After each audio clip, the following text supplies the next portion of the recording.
क्या आप चाहते हैं कि अच्छे से अच्छे म्यूजिक वीडियो बनाएं तो एक बार जरूर मौका दें। सहनी क्रेसन वीडियोग्राफी।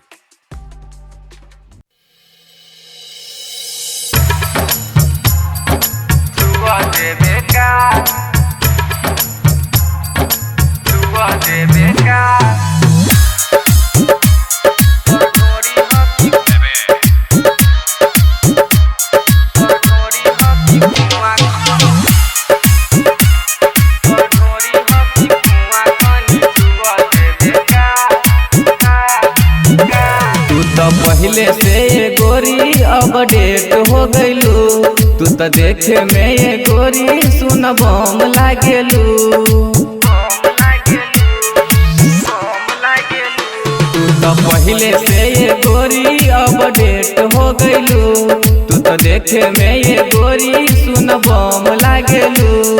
जनकपुर वाली जवानी के सरेआम लुटेबे का, तोर ढोरी ह कि कुआं कानी छुआ देबे का, तोर ढोरी ह कि कुआं कानी छुआ देबे का। Mithilanchal recording studio Kisanpur.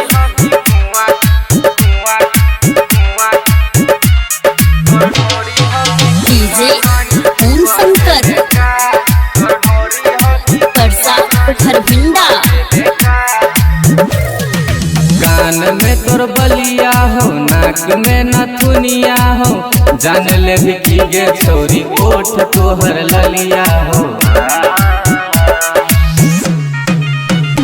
चीज ऐसन बाडो कि चुए मुँह से पानी, कबो हमरो चिखा दे सबर होत नहीं खे रानी।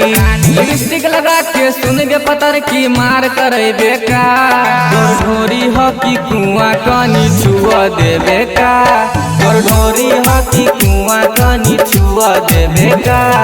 Mithilanchal recording studio Kisanpur.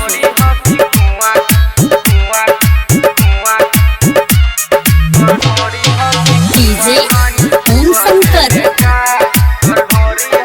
परसा पथरभिंडा।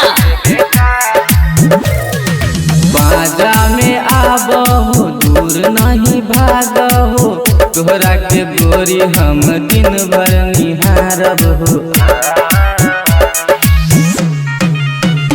राइटर सूरज देखल कौगे चढ़ल जवानी, शीतले से लूट चाहे छौगे तोहर जवानी। सिंगर कमलेश के नाम एगोरी बदनाम करे बुका, तोर ढोरी ह कि कुआं कानी छुआ दे बुका, तोर ढोरी ह कि कुआं कानी छुआ देबे का। एक बेर ट्राई करियो।